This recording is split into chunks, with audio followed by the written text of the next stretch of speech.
আমি এই ভিডিওতে মূলত আমাদের প্র্যাকটিক্যাল পরীক্ষা দ্বিতীয় পত্র নিয়ে আলোচনা করব। তো আমি খুব সংক্ষেপেই জিনিস আলোচনা করব, তোমরা পুরো ভিডিওটা দেখে অন্ততপক্ষে প্র্যাকটিক্যাল কিভাবে করতে হয় আমরা সেই জিনিসটা মোটামুটি জানব। আমাদের এখানে প্র্যাকটিক্যালের দুইটা পার্ট আছে। একটা পার্ট হচ্ছে আমার প্রমাণ সোডিয়াম কার্বনেট দ্রবণ দ্বারা Na2CO3 দ্রবণ দ্বারা অজানা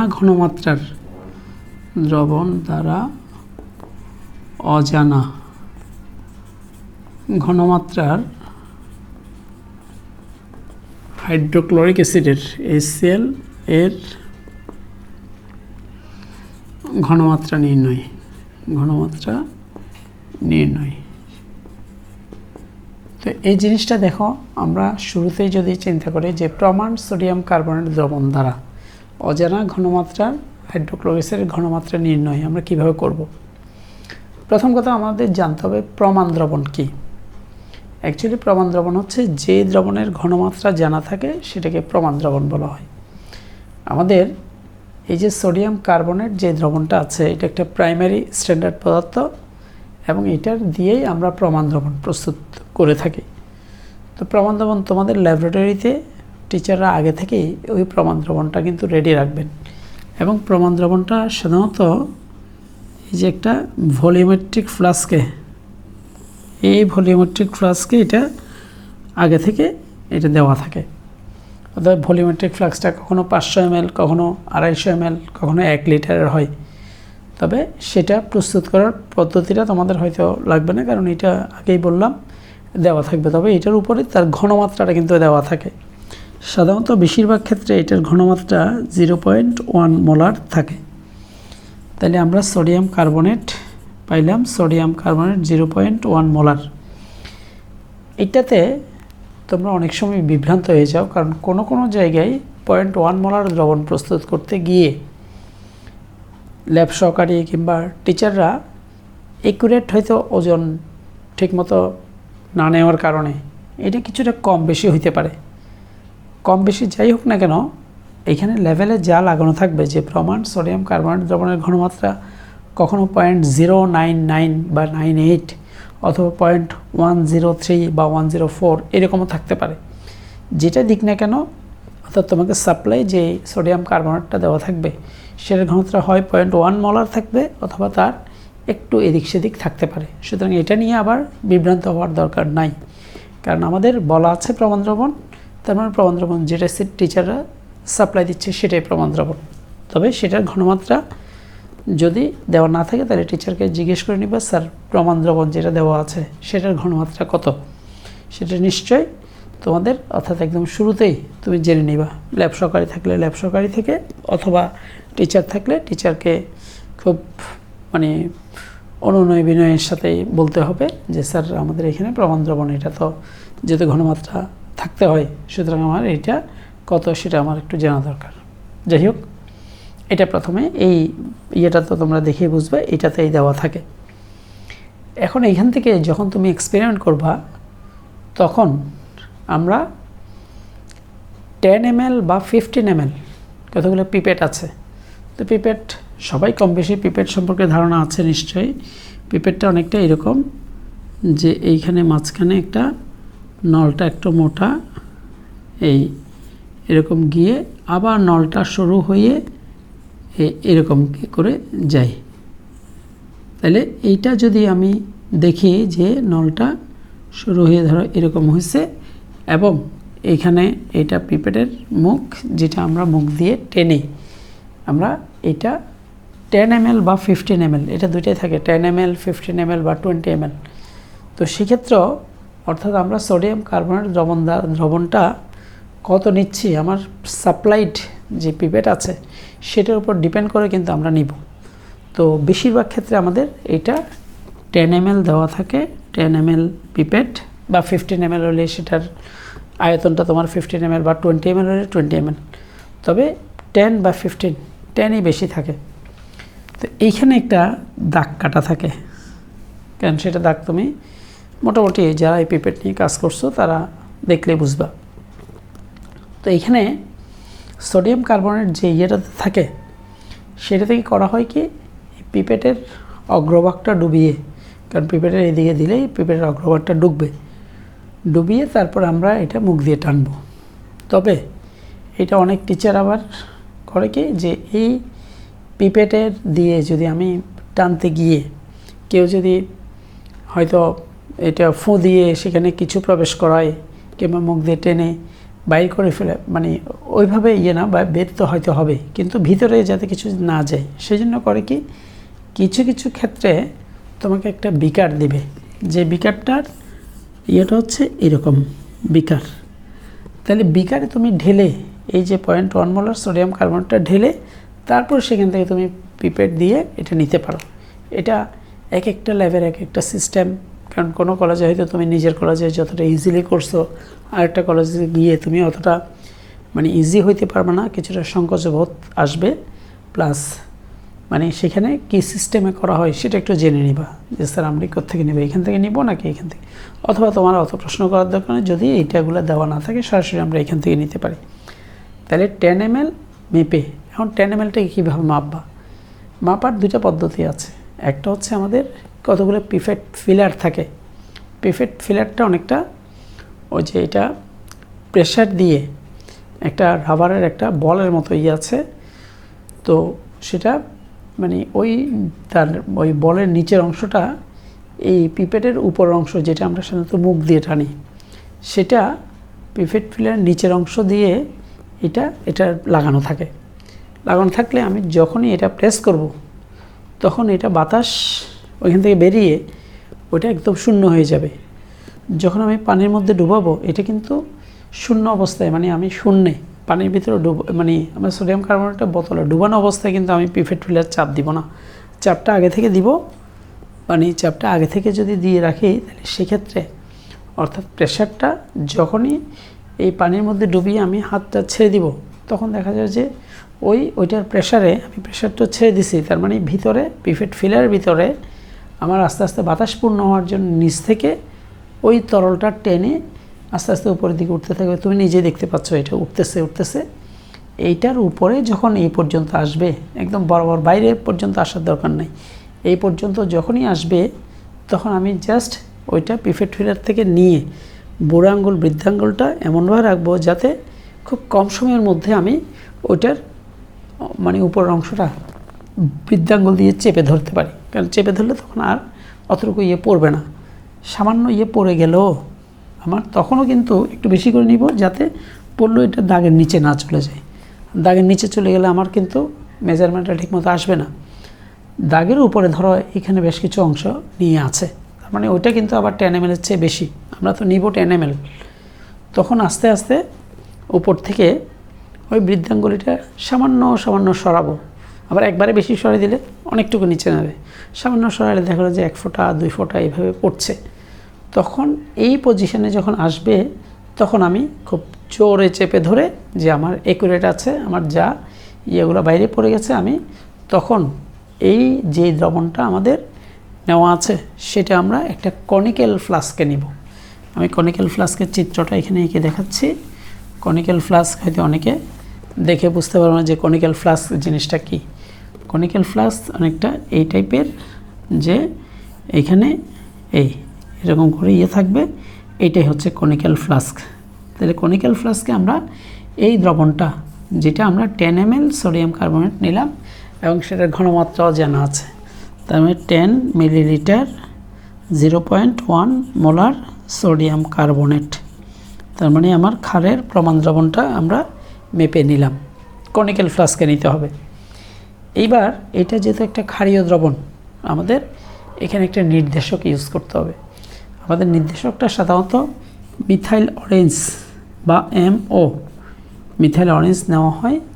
এই মিথাইল অরেঞ্জটা যখন আমরা এখানে 2 ফোঁটা বা 3 ফোঁটা, বেশি না 2 ফোঁটা ফেলবো, তখন সাথে সাথে দেখা যাবে যে এই সোডিয়াম কার্বনেট এটার মধ্যে মিথাইল অরেঞ্জটা হালকা হলুদ বর্ণ বা হলুদ বর্ণ ধারণ করে।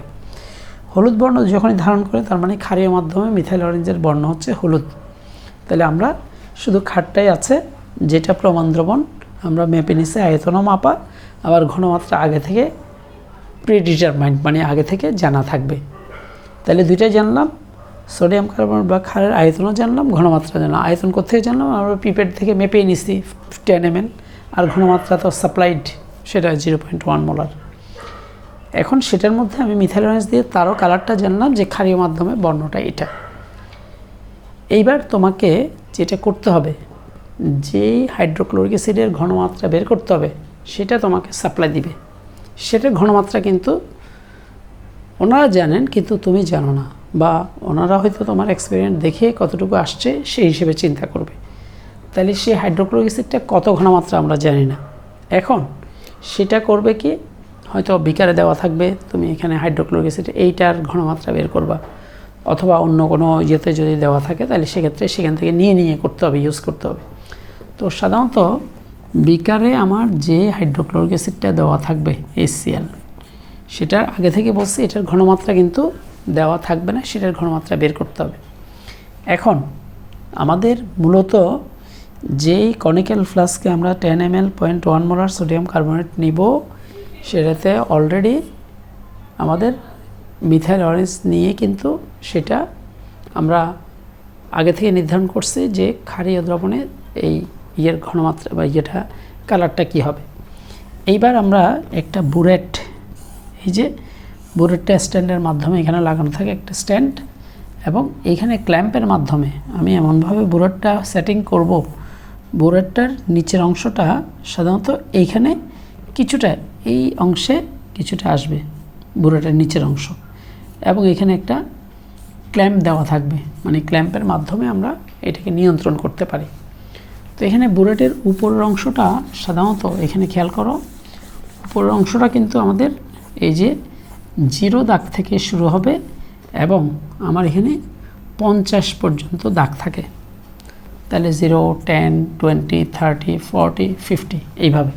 আবার প্রতিটা দাগ এক একটা ঘর এরকম করে থাকে, তাহলে 10, 20 এইভাবে মোট 50টা ঘর থাকে। তাহলে যখন আমরা উপরে এখানে এই বুরেটের মধ্যে আমরা হাইড্রোক্লোরিক অ্যাসিড যেটা দিছে সেটা প্রথমে ঢালবো কীভাবে?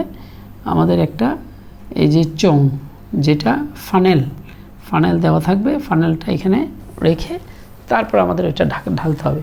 ঢালার সময় একটা জিনিস খেয়াল করবে, যাতে আমাদের এখানে আমার যে ইয়েটা আছে সেটা প্রথমে বন্ধ রাখবে, কারণ বন্ধ রাখলে আমি যা ঢালবো এটা নিচে দিয়ে পড়ে যাবে।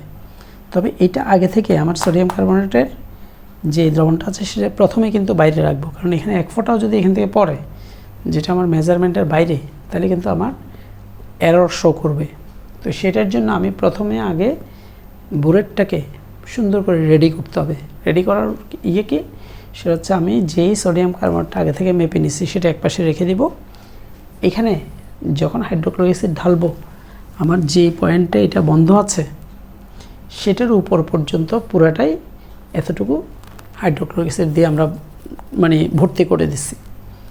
কিন্তু নিচের অংশ এটা ফাঁকা, কারণ নিচের অংশটা সহ কিন্তু আমার এখানে 0 থেকে 10, 10, 15 এগুলো শো করে। তো আমার এখানে যদি তরলটা না আসে, তাহলে তো আমি বুঝবো না যে কোন, আমি ছাড়লে তো এখান থেকে একটা ফোঁটা পড়বে।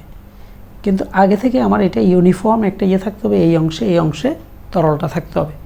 সেই জন্য এখানে ঢেলে দিয়ে আমার যখন এরকম আসবে এই পজিশনে, ধরো এটা আমার প্রথম রেডি করা অবস্থায়, যখন আমরা হাইড্রোক্লোরিক অ্যাসিড নিজে ইয়ে করব, তখন আমার এখানে যে বিকার থেকে আমরা হাইড্রোক্লোরিক অ্যাসিডটা নিছি, সেই হাইড্রোক্লোরিক অ্যাসিড আর এখানে ঢালা হাইড্রোক্লোরিক অ্যাসিড কিন্তু সেম।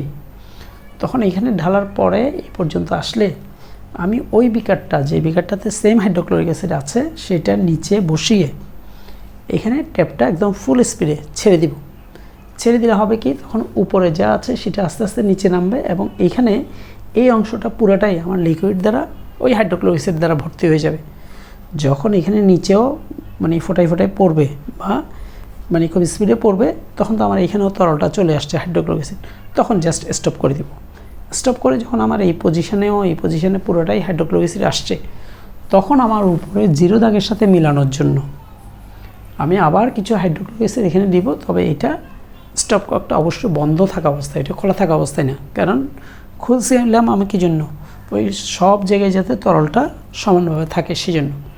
তাহলে এটা যখন আমার উপর থেকে এটা আরও একটু অংশ থাকে, আমি হয়তো একদম লাস্ট মানে ইয়ের পয়েন্টে লিখছি, জিরো দাগটা মানে উপর থেকে যখনই আস্তে আস্তে আস্তে আস্তে নিচে দিয়ে জিরো দাগের সাথে যখনই মিলবে তখনই সেটা স্টপ করে আমাদের মানে বিক্রিয়ার জন্য রেডি, আমাদের বুলেট রেডি। ওইদিকে আমি পিপেট থেকে ইয়েটা নিয়ে সোডিয়াম কার্বনেটটি ওইটাও রেডি। এইবার ওটা অলরেডি আমরা মিথাইল অরেঞ্জ দিয়েও কিন্তু কালারটা অলরেডি জেনে নিছি। এরপরে যখন আমি আস্তে আস্তে এইখান থেকে ওই স্টপ ককটা যখন খুলবো তখন 1 ফোঁটা 2 ফোঁটা করে এগুলো পড়তে থাকবে। পড়া মানে হচ্ছে আমার খাটটা হাইড্রোক্লোরিক অ্যাসিড দ্বারা প্রশমিত হচ্ছে। তো প্রশমিত হইতে গেলে প্রথমে একটু একটু একটু করে এটা যখন প্রশমিত হয় তখন দেখা যায় যেই বিন্দুতে আমার হাইড্রোক্লোরিক অ্যাসিডটা পড়ছে ঠিক সেই বিন্দুতে সামান্য সময়ের জন্য কালারটা একটু চেঞ্জ হয়, আবার পরে নাড়া দিলে পুরোটা ইয়ে হয়ে যায়। কারণ আমার ওই পয়েন্টে হয়তো যেটুকু হাইড্রোক্লোরিক অ্যাসিড সোডিয়াম কার্বনেট আছে সেটা আমার সাপ্লাইড হাইড্রোক্লোরিক অ্যাসিড দ্বারা পুরো প্রশমিত হচ্ছে, কিন্তু পুরাটা না। সেই জন্য পুরোটার কালার চেঞ্জ ওইভাবে হবে না। আস্তে আস্তে আস্তে আস্তে যখন আমার এখানে 10 হইল, দেখা যাচ্ছে 12 13 এইভাবে যাচ্ছে, আমি কিন্তু এটা একদিক দিয়ে আমার দুইটা হাতেই কিন্তু ইয়ে থাকতে হবে।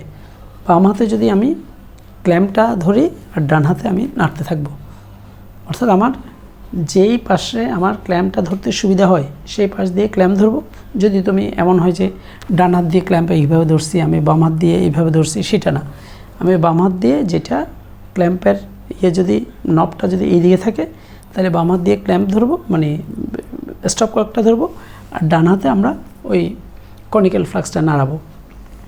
নাড়িতে নাড়িতে আস্তে আস্তে দেখা যাবে ওটা প্রশমনের দিকে যাচ্ছে, যে ফোঁটা একটা পড়লে প্রায় অনেকটুকু কালারটা চেঞ্জ হয়ে যায়, আবার হয়তো কালারলেস হয়ে যায়। কিন্তু একটা পয়েন্টে এসে তখন কিন্তু ফোঁটাটা একটা দেওয়ার পর একটু নাড়তে হবে, একটা ফোঁটা দেওয়ার পর একটু নাড়তে হবে।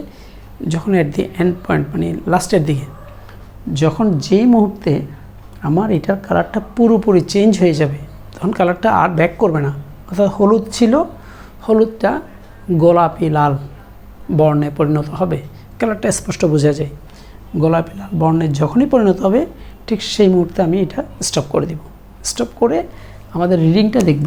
রিডিংটা ধরো আমার প্রথমে স্টার্টিং পয়েন্ট ছিল 0, আমার এন্ড পয়েন্ট শেষ পয়েন্ট মানে সেই পয়েন্টটা হচ্ছে আমার এইটা। এগুলো কিন্তু তোমার ক্যালকুলেশনের জন্য লিপিবদ্ধ করতে হবে। এইখানে ধরো আমাদের 22 আসছে, 22। তার মানে আমার শুরুর প্রাথমিক পার্ট 0 আর সমাপনী পার্ট 22। তার মানে মোট ব্যয়িত হাইড্রোক্লোরিক অ্যাসিডের আয়তন 22 ml। আমরা একটা পেয়ে গেলাম এক্সপেরিমেন্ট। এবার দ্বিতীয় এক্সপেরিমেন্টটা আমরা একইভাবে করব। দ্বিতীয় এক্সপেরিমেন্ট করার জন্য আমার এখানে নতুন করে হাইড্রোক্লোরিক অ্যাসিড ঢালতে হবে না, জাস্ট যেটুকু আছে আমি এই সোডিয়াম কার্বনেট ভর্তি যেটা কনিক্যাল ফ্লাস্ক আছে সেটা বাইরে ফেলে দিব, সিঙ্কে ফেলে দিয়ে ভালো করে ধুয়ে ওইখানে যাতে ওই সোডিয়াম কার্বনেট কিংবা হাইড্রোক্লোরিক অ্যাসিডের কোনো অস্তিত্ব না থাকে, নতুন করে ফ্রেশ সেটা ভালো করে ফেলে দিয়ে একটু ভালো করে ধুয়ে টুয়ে রেঞ্জ করে আমরা নতুন করে এবার রেডি করব। আবার আমি 10 ml ওই যে আমার সাপ্লাইড ওইখান থেকে নিব। 10 ml নেওয়ার ক্ষেত্রে আবারও আগের বার যা হয়েছিল কি পরের বার কিছুটা একুরেসি বাড়বে, তুমি আগের বার একবার তো করছো। একইভাবে নিয়ে সেখানে আবার মিথাইল অরেঞ্জ যোগ করব। মিথাইল অরেঞ্জ যোগ করে এইবার কিন্তু আর আমাকে বুলেট আর নতুন করে রেডি করতে হচ্ছে না। এবার বুলেটের আমার প্রাথমিক পার্ট যেটা সেটা একটু করে দেখে নেব যে আমার 22 যেটাতে শেষ করছিলাম সেটা আছে কি না। অনেক সময় দেখা যায় আমি এক্সপেরিমেন্ট করতে নতুন এক্সপেরিমেন্ট করতে ওই 22 থেকে 1 ফোঁটা 2 ফোঁটা এদিক সেদিক পড়ে আমার 22.1 বা 22.2 আসছে। তখন কিন্তু তোমাকে ইনিশিয়াল রিডিংটা অর্থাৎ 1 ফোঁটা 2 ফোঁটা পরে যেটা আছে সেটাই তোমাকে চিন্তা করতে হবে। ধরো আমি ধরলাম যে তখন 22.1 আছে, যদি তুমি খুব টাইট করে করে 1 ফোঁটাও পড়া নাই আমার 22ও থাকতে পারে, কিন্তু ধরলাম যে 2-1 ফোঁটা পরে আমার 22.1 আছে, তখন আমি কিন্তু ইনিশিয়ালি রিডিংটা দেখে নিব যে আমার এই মুহূর্তে হাইড্রোক্লোরিক অ্যাসিড কোন পজিশনে আছে 22.1। তো স্বাভাবিকভাবে আগের বার হয়তো প্রথম থেকে তুমি অ্যালার্ট ছিলা যে কোন পয়েন্টে আমার এন্ড পয়েন্ট বা প্রশমন বিন্দু মানে যেই বিন্দুতে সম্পূর্ণ খাটটা পুরোপুরি অ্যাসিড দ্বারা প্রশমিত, সেটাকে প্রশমন বিন্দু বলে। তো আমি 22.1 থেকে মোটামুটি বোঝা যাচ্ছে প্রায় প্রথমে 0 থেকে 22 মানে 22 মিলিলিটার লাগছে, পরের বারও আমার 20-22 মিলিলিটার কমপক্ষে লাগবে। তাহলে 22-এর সাথে যদি আমি 22 যোগ করি তাহলে 44-এর আগে 43-42 এগুলোকেও তুমি একটু সাবধানে ইয়ে করবা, কারণ প্রথমবার আমার রিডিং হয়তো ভুল হইতে পারে। দ্বিতীয়বার দেওয়ার সময় আমি মোটামুটি 44 তো হবে, 44 থেকে 4 ঘর একটু আগে করে আমি চিন্তা করি 40-এর দিকে আমি সাবধান হয়ে যাব। তাহলে 40 পর্যন্ত, তখন তোমার তো এদিকে নজর আছে যে আমার 22 পর্যন্ত যেখানে আসছে তার নিচে 40 পর্যন্ত আমি এক নাগারে ঢেলে দেব, কারণ আমার 40 পর্যন্ত আসার কোনো সম্ভাবনা নাই। 40 পর্যন্ত ঢাললে তখনও দেখা যাবে যে আমি ভালো করে নাড়লে 40 দিচ্ছি, কিন্তু আরও কিছু লাগবে। তখন জাস্ট 40-এর পর থেকে কিছুটা আস্তে আস্তে 1 ফোঁটা 2 ফোঁটা করে ওইদিকে ওটা নাড়তে থাকবে। কিন্তু এটা আসলে যখনই তোমার হিসাবে আসছে যে 44.1-2 বা এরকম টাইপের, তাহলে 43.5 থেকে তুমি একটু সাবধান হয়ে যাবে। তখন 1 ফোঁটা 2 ফোঁটা করে করে দেখা গেল যে পরের বার আমার এই 44.2 আসলো সেকেন্ড এক্সপেরিমেন্ট। তাহলে এইবার এই রিডিং থেকে এই রিডিং যদি আমি বাদ দিই তাহলে দেখা যায় 22.1 ml আসছে। তাহলে দ্বিতীয় এক্সপেরিমেন্টটা গেল, তার মানে কি, অর্থাৎ আমাদের অ্যাকুরেসিটা প্রায় সমান, এখানে 22 এখানে 22.1। এখন তৃতীয় রিডিং লেখার ক্ষেত্রে অনেকে করে কি, আমার তৃতীয় রিডিংটা আর নেওয়ার এমনিতে দরকার নাই, কারণ 3টা নিলে হয়তো অ্যাকুরেসি আসে ঠিক আছে, কিন্তু তৃতীয় রিডিং সহ নিতে গেলে আমাদের অনেক টাইম লেগে যায়। সেই জন্য তৃতীয় রিডিংটা আমরা মোটামুটি না এক্সপেরিমেন্ট না করে, আমাদের মোটামুটি দুইটাই যেহেতু পাশাপাশি আসছে, তার মানে বোঝা যাচ্ছে আমাদের 22 বা 22.1 এই টাইপের একটা থাকবে। তুমি হয়তো 22.1ও চিন্তা করতে পারো, 22ও চিন্তা করতে পারো যে আমি এই রিডিংটা নিব। তখন তুমি যদি আবার তৃতীয় পার্টটা 44.2 লেখো প্রাথমিক পার্ট, তাই তার সাথে 22 যোগ করলে 66-67 হয়। অনেকে তা করে এখানে 22.1 বা 22টা পার্থক্যটা রাখে। পার্থক্য ঠিক আছে, কিন্তু আমার বোর্ডে তো আমার 50 দাগের পর্যন্ত, এরপরে আর নাই। তোমার প্র্যাকটিক্যালে যে 66 লিখছো, তার মানে এটা ভুল না। সুতরাং ওই ভুল করা যাবে না, কারণ টিচাররা দেখলেই বুঝে যাবে যে এটা অ্যাবস্ট্রাক্ট একটা জিনিস লিখছে যেটা আমার বুলেটের রিডিংই নাই, সেটা সে লিখলো কীভাবে। শুধুমাত্র পার্থক্য রাখা তো বড় কথা না, আবার প্র্যাকটিক্যালের রিডিংটা ওই লেভেলে যাইতে হবে। সেই জন্য তৃতীয় পাঠের ক্ষেত্রে আমরা চাইলে আবার 0 থেকে স্টার্ট করতে পারি, অথবা আমি চিন্তা করতে পারি যে আমি 10 থেকে স্টার্ট করব, মানে এখানে হাইড্রোক্লোরিক অ্যাসিড ঢেলে দিয়ে আমি 10 পর্যন্ত নিয়ে আসলাম। এবার 10 হচ্ছে আমাদের ইনিশিয়াল রিডিং, কারণ এখানে 22 যদি হয়ও, 22-23 যাই হোক না কেন, 22-এর সাথে যোগ হলো 32, অথবা তুমি চাইলে 0 থেকে স্টার্ট করতে পারো। তাহলে এইবারও আমাদের 22 আসছে, ধরো 22.0 ml। তাহলে তখন তোমার 3টা পার্ট মোটামুটি আমাদের দেখা যাচ্ছে প্রায় অ্যাকুরেট। তখন এই 3টা পার্টকে গড় করে যে মানটা আসবে, 3টা যোগ করে 3 দিয়ে ভাগ করলে যে মানটা আসবে, সেটাই আমাদের হাইড্রোক্লোরিক অ্যাসিডের মানে আয়তন। যে আয়তনটা আমার এই 0.1 মোলার 10 ml সোডিয়াম কার্বনেটকে প্রশমিত করার জন্য লাগছে। সুতরাং যেই ভুলগুলো বললাম সেই ভুলগুলো করা যাবে না। প্রথমত আমরা বেশি কম নিতে পারবো না পিপেটে নেওয়ার সময়। তারপরে এরপরে আরেকটা জিনিস কি, সেটা হচ্ছে কখনোই আমার এখানে 50-এর বেশি আমি যদি চিন্তা করি না 50 থেকে মাত্র 1 ফোঁটা লাগছে, সেটা আমি আন্দাজে 50.1 লিখে দিব, তাইলে হবে না। আমার 50-এর উপরে যাইতেই পারবে না কোনো রিডিং। তাহলে সেক্ষেত্রে প্রথম দ্বিতীয় রিডিং নিয়ে তৃতীয় রিডিংটা আমরা এরকম একটা রাফ লিখে তারপর হিসাব করে আমাদের হাইড্রোক্লোরিক অ্যাসিডের আয়তনটা জানলাম। এবার দেখো হাইড্রোক্লোরিক অ্যাসিড যখন সোডিয়াম কার্বনেটের সাথে বিক্রিয়া করবে, sodium carbonate plus hydrochloric acid, তখন আমাদের বিক্রিয়াটা হবে sodium chloride plus carbon dioxide plus পানি। এবং এটা বিক্রিয়া মিলানোর জন্য আমি 2HCl এবং এখানে 2 সোডিয়াম ক্লোরাইড। এখন এখান থেকে কিন্তু আমরা ক্যালকুলেশনটা করব। তাহলে ক্যালকুলেশন করার ক্ষেত্রে আমাদের এইটা মাথায় রাখতে হবে, সেটা হচ্ছে আমরা এখানে সোডিয়াম কার্বনেট যেটা বি মানে বেইজের আয়তন ইন্টু SB মানে বেইজের ঘনমাত্রা ডিভাইড বাই আমার VA ইন্টু SA, অ্যাসিডের আয়তন ইন্টু অ্যাসিডের ঘনমাত্রা সমান এটা 1/2। এটা কেন? কারণ দেখো আয়তনের একক আমরা জানি যে লিটার, আর ঘনমাত্রার একক মোল পার লিটার। তাহলে আমাদের এই পার লিটার লিটার কাটাকাটি গেলে এটা মোল অ্যাকচুয়ালি, তাহলে এটার আয়তন ঘনমাত্রার গুণফল তার মোল সংখ্যা 1, আর এটারও আয়তন ঘনমাত্রার গুণফল তার মোল সংখ্যা 2। যেটাকে আমরা উপরে বসাবো সেটার মোল সংখ্যা উপরে, যেটাকে নিচে বসাবো সেটার মোল সংখ্যা নিচে। কারণ কেউ হয়তো ভাবতে পারো VB, এটা তো আমাদের আয়তনটা মিলিলিটার এককে, তো আমরা এটা লিটার কেন লিখলাম? কারণ উপরে এবং নিচে দুইটাই আয়তনের দুইটা আছে। এটাকে যদি মিলিলিটারকে আমরা লিটারে পরিণত করি তাহলে 1000 দিয়ে ভাগ করতে হবে, এটাকে 1000 দিয়ে ভাগ করতে হবে। তো দুইটা উপরে নিচে সেম জিনিস দিয়ে ভাগ করলে রেজাল্ট তো সেমই হয়। সুতরাং মিলিলিটার করলেও কোনো সমস্যা নাই। তাহলে এটার আয়তন ঘনমাত্রা দেওয়া আছে। তাহলে দেখো আমরা যখন ক্যালকুলেশন করব, এটার আয়তন দেওয়া আছে আমাদের 10 × 0.1 আর ডিভাইড বাই আমাদের VA লাগছে কিন্তু এই যে এই মানটা 22.1, আমি ধরলাম যে এটা 22.1, এটা ইন্টু SA, এটা জানি না, সমান 1/2। তাহলে সুতরাং আমাদের SA সমান আমার 2 × 10 × 0.1, তাহলে ডিভাইড বাই 22.1। তাহলে এখানে যে রেজাল্ট বের হবে সেটাই মোলার ঘনমাত্রা, এই দ্রবণের ঘনমাত্রা হবে এত। তো সেই দ্রবণের ঘনমাত্রাটা যদি তারা যে হাইড্রোক্লোরিক অ্যাসিডের সাপ্লাই দিয়েছে সেটার সাথে মোটামুটি একটা পার্সেন্টেজের এদিক সেদিক হয়, যেমন 5%-এর বেশি হলে তোমার হয়তো একটা মার্কস কাটবে, আর 5%-এর কমে যদি তোমার এররটা আসে তাহলে সেক্ষেত্রে মার্কস কাটবে না, ফুল মার্কস দিবে। তাহলে এই হচ্ছে আমাদের টাইট্রেশন, অর্থাৎ জানা ঘনমাত্রার সোডিয়াম কার্বনেট দ্রবণ দ্বারা অজানা ঘনমাত্রা হাইড্রোক্লোরিক অ্যাসিডের ঘনমাত্রা নির্ণয়। এবং এটাই হচ্ছে এই ইয়েটার নাম হচ্ছে, প্রসেসটার নাম হচ্ছে টাইট্রেশন। টাইট্রেশন শব্দের অর্থ হচ্ছে অনুমাপন।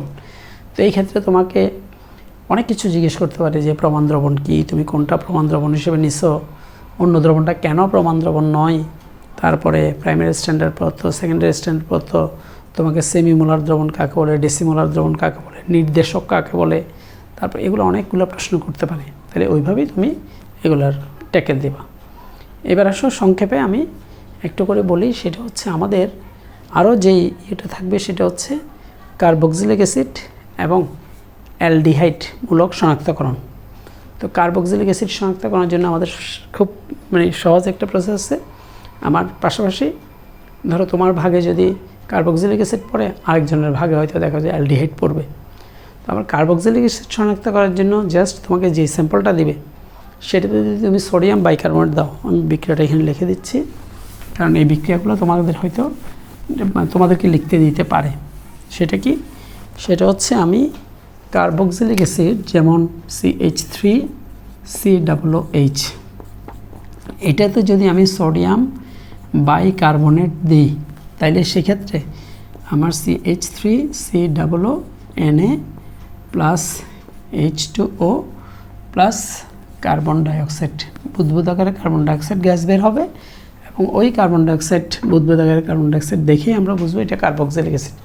কারণ কার্বক্সিলিক অ্যাসিড ছাড়া সোডিয়াম বাইকার্বনেটের সাথে এটা বুদবুদ আকারে কার্বন ডাইঅক্সাইড দিত না। তাহলে এটা গেল আমার যদি কার্বক্সিলিক অ্যাসিড হয় সোডিয়াম বাইকার্বনেট। কিন্তু সোডিয়াম বাইকার্বনেট দেওয়ার পরে যদি দেখা যায় যে কোনো বুদবুদ আকারে কার্বন ডাইঅক্সাইড গ্যাস বের হচ্ছে না, তাইলে বুঝতে হবে যে এটা কার্বক্সিলিক অ্যাসিড না। তখন তোমার অন্য যেই ইয়েটা সেটা হচ্ছে অ্যালডিহাইড, কখনো অ্যালডিহাইড বা কিটোন দিতে পারে। তোমার অ্যালডিহাইড যেটা আছে সেটা আবার ধরো CH3CHO, যে কোনো অ্যালডিহাইড 2,4-DNPH এটার সাথে বিক্রিয়া করলে তোমার হলুদ বা কমলা বর্ণের একটা অধক্ষেপ সৃষ্টি করে। তাহলে হলুদ বা কমলা বর্ণের অধক্ষেপ দেখেই আমরা বুঝবো যে এটা হয় অ্যালডিহাইড অথবা কিটোন বা অ্যালডিহাইড মূলক। তোমার এখানে অ্যালডিহাইড অথবা কার্বক্সিলিক অ্যাসিড দুইটার একটা দিবে। তাহলে তুমি প্রথমে যে কোনো একটা জিনিস দিতে পারো। তুমি যদি 2,4-DNPH দাও, যদি হলুদ বা কমলা বর্ণের অধক্ষেপ পড়ে বুঝবা যে তুমি এটা অ্যালডিহাইড, আর যদি হলুদ বা কমলা বর্ণের অধক্ষেপ না পড়ে তখন ওইটার স্যাম্পলের কিছু অংশ দিয়ে তুমি সোডিয়াম বাইকার্বনেট দিবা।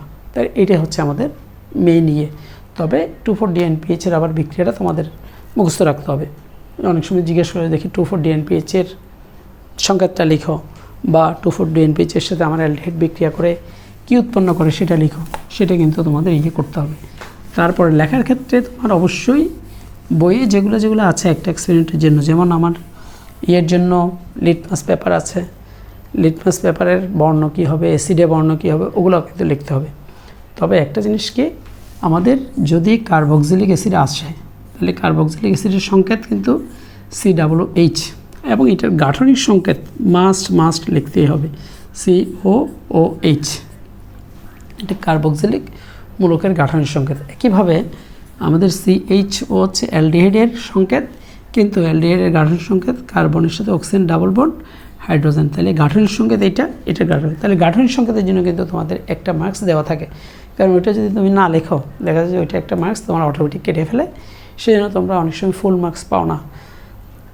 তাহলে লেখাটা মেইন, এবং এই ক্ষেত্রেও তোমাকে সঠিকভাবে লেখাগুলো ঠিকমতো লিখতে হবে, বিক্রিয়াগুলো লিখতে হবে। আমি জাস্ট ডিএনপিএইচের সাথে অ্যালডিহাইডের বিক্রিয়াটা একটু দেখাচ্ছি, সেটা দেখিয়ে আমি ক্লাসটা শেষ করব। তাহলে দেখো আমার বিক্রিয়াটা হচ্ছে এরকম। আমি যদি CH3CH ডাবল বন্ড ও ইথানল এটার সাথে আমার 2,4-DNPH বিক্রিয়া করি, H2N NH, তারপরে আমার বেনজিন রিং, এবং বেনজিন রিংয়ের এইখানে আমার NO2 একটা এবং এইখানে NO2 একটা।